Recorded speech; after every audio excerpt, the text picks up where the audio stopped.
Mutton biryani பிடிக்கும், chicken biryani பிடிக்கும்னு comment பண்ணுங்கள் ஃப்ரெண்ட்ஸ். ஓகே ஃப்ரெண்ட்ஸ், அதை நல்லா வெட்டிக்கிட்டோம். ஓகே, அது தனியாக எடுத்து வச்சுக்குமா? ஓகே ஃப்ரெண்ட்ஸ், பிரியாணி நம்ம செய்வோம். முதல்ல ஒரு குக்கர் எடுத்துக்குவோம்.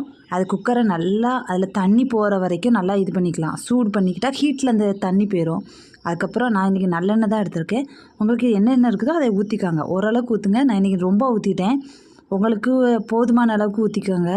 ஓகே ஃப்ரெண்ட்ஸ், ஊற்றியாச்சு. தீயை வந்து ஸ்பீடில் வச்சுக்கோங்க. ஓகே ஃப்ரெண்ட்ஸ், எண்ணெய் வந்து ஹீட் ஆயிடுச்சு. நம்ம வெட்டி வச்சுருக்குது என்னெல்லாம் பார்க்குமா?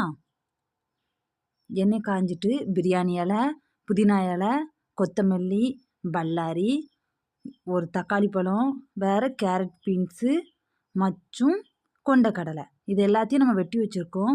ஓகே ஃப்ரெண்ட்ஸ், அப்புறம் பிரியாணி மசாலா வச்சுருக்குறோம். ஓகே, எண்ணெய் நல்லா காஞ்சிருச்சு. அது கூட நம்ம வந்து முதல்ல வந்து அந்த இலைகள் போடுவோம். இல்லைன்னா வந்து கரம் மசாலா இருந்தாலும் கறி மசாலா பாக்கெட்